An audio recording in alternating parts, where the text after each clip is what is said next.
செய்திகள் தொடர்கின்றன. தூத்துக்குடி மாவட்டம் சக்தி விநாயகபுரம் பகுதியில் சுமார் 3000 குடியிருப்புகளை வெள்ளம் சூழ்ந்துள்ள நிலையில் கட்டில், ஃப்ரிட்ஜ், வாஷிங் மிஷின் உள்ளிட்ட அனைத்து வீட்டு உபயோகப் பொருட்களும் தண்ணீரில் மிதக்கின்றன. இதுகுறித்த கூடுதல் தகவல்களை எமது செய்தியாளர் ராஜேஷ் வழங்க கேட்கலாம்.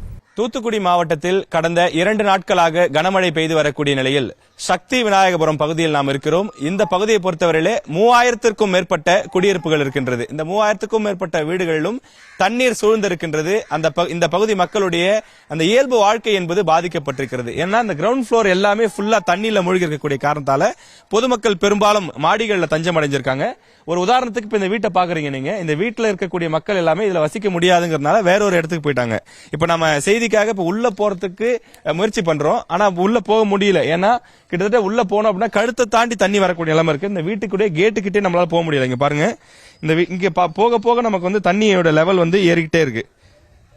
நம்ம இன்னும் போகணும் அப்படின்னா போக முடியாது. மக்கள் எல்லாமே நமக்கு எச்சரிக்கிறாங்க, இதுக்கு மேல போகாதீங்க, உள்ள போனா நீங்க கழுத்துக்கு மேல தண்ணி வந்துடும், அந்த வீட்டுல யாருமே இருக்க முடியாதுங்கிறதால அந்த வீட்டுல இருந்து கிளம்பி போயிட்டாங்கன்னு சொல்றாங்க.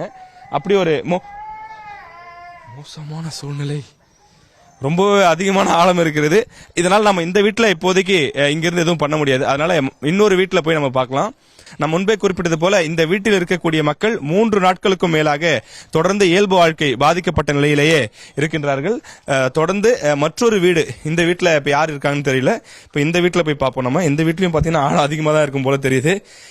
ஏதாவது ஏரிக்குள்ள குளத்துக்குள்ள இறங்கணும் அப்படின்னா தான் ரொம்ப கஷ்டப்படணும். ஆழம் தெரியாமல் காலை விடாதேன்னு சொல்லுவாங்க. ஆனா நம்ம வீட்டுக்குள்ள இறங்குறதுக்கே இப்பெல்லாம் வந்து கஷ்டப்பட்டு போற மாதிரி தான் ஒரு சூழல். ஏன்னா எங்க பள்ளம் இருக்கு, எங்க என்ன இருக்குன்னே தெரியல. இப்ப இந்த வீட்டுக்குள்ள நம்ம வரோம். இந்த வீட்டுக்குள்ள பாத்தீங்கன்னா கிட்டத்தட்ட பாத்தீங்கன்னா இடுப்பளவிற்கு தண்ணீர் இருக்கின்றது.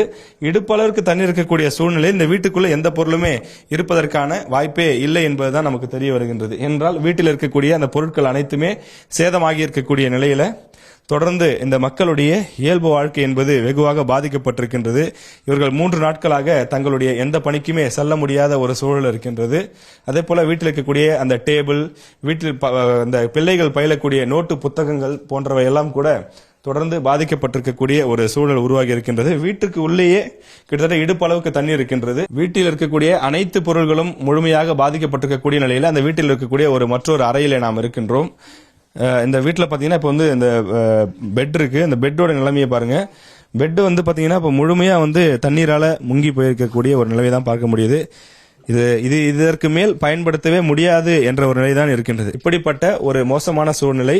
இன்னும் நேற்றைய தினம் இதை விட அதிகமான தண்ணீர் இருந்ததாக இந்த வீட்டின் உரிமையாளர்கள் குறிப்பிடுகிறார்கள். வீட்டினுடைய உரிமையாளர் இருக்கிறார், நம்ம அவரிடம் கேட்டு தெரிஞ்சுக்கலாம். ஒன்னும் செய்ய முடியாது. அதனால வந்து வீட்டில் தண்ணி வத்தினக்கு அப்புறம் உள்ள எப்படி கண்டிஷன்ல இருக்குன்னே பார்க்க முடியும். உள்ள இருக்கிற பேப்பர் டாக்குமெண்ட் எல்லாமே என்ன கண்டிஷன்ல இருக்குன்னு இனிமேதான் தெரியும். உள்ள இருக்கு, தண்ணி இறங்கினதுக்கு அப்புறம் தான் எல்லாமே பார்க்க முடியும். அது முடியும், ஒண்ணுமே செய்ய முடியாது. மற்றபடி நம்ம ஹால் பகுதியில் இருக்கும்போது இந்த பெஞ்ச், அமர்வதற்காக போடக்கூடிய பெஞ்ச், சேர் போன்றவை எல்லாம் முழுமையாக தண்ணீரிலே மூழ்கி இருக்கக்கூடிய ஒரு நிலையை பார்க்க முடிகின்றது. இந்த சேர் வந்து பாத்தீங்கன்னா முழுசா வந்து தண்ணிக்கு உள்ளேயே மூழ்கி போய் கிடக்குது. அக்கா, இதுல தண்ணி எதுவும் இங்க இருந்து வெளியெல்லாம் போறதுக்கான வாய்ப்பு இல்லைங்களா? வாய்ப்பு இல்லை. இப்ப இது என்ன இருக்காது? கிச்சன் இருக்கு. ஒளிப்பதிவாளர் வாங்க. இந்த வீட்டுக்கு, அதாவது ஒரு ஏரிக்குள்ள இருந்தா நம்ம எப்படி இருக்குமோ அது போன்ற ஒரு நிலை. இது வந்து ஏரி ஆக்கிரமித்து கட்டப்பட்ட இடமெல்லாம் கிடையாது. மக்கள் வசிப்பதற்காக கட்டப்பட்டிருக்கக்கூடிய இடம்தான். சுற்றிலும் 3000 குடியிருப்புகள் இருக்கின்றது. அப்படி இருக்கக்கூடிய சூழ்நிலையிலேயே இது போன்ற ஒரு சூழ்நிலை. உள்ளே கிச்சன் என்பது சின்னாபின்னமாகி இருக்கின்றது. ஏனென்றால் கிட்டத்தட்ட இடுப்பளவிற்கு தண்ணீர் இருக்கக்கூடிய நிலையில ஃப்ரிட்ஜ் எல்லாம் மிதந்து கொண்டிருக்கின்றது. இங்க பார்க்கிறீர்கள், நம்முடைய ஒளிப்பதிவாளர் உங்களுக்கு காண்பிக்கின்றார். ஃப்ரிட்ஜ் தண்ணீரிலே மிதந்து கொண்டிருக்கிறது. வீட்டிலே இருக்கக்கூடிய அந்த ஃப்ரிட்ஜ் தண்ணீரிலே மிதந்து கொண்டிருக்கக்கூடிய ஒரு நிலை இருக்கின்றது. இந்த ஒரு வீட்டினுடைய நிலைதான் இப்படி இருக்கிறதா என்று பார்த்தால் கிடையாது. நாம் ஏற்கனவே குறிப்பிட்டது போல இங்க இருக்கக்கூடிய ஆயிரக்கணக்கான வீடுகளிலும் நிலைமை இப்படியாகத்தான் இருக்கின்றது. செய்திகளை உடனுக்குடனும் துல்லியமாகவும் தெரிந்து கொள்ள சப்ஸ்கிரைப் பண்ணுங்க.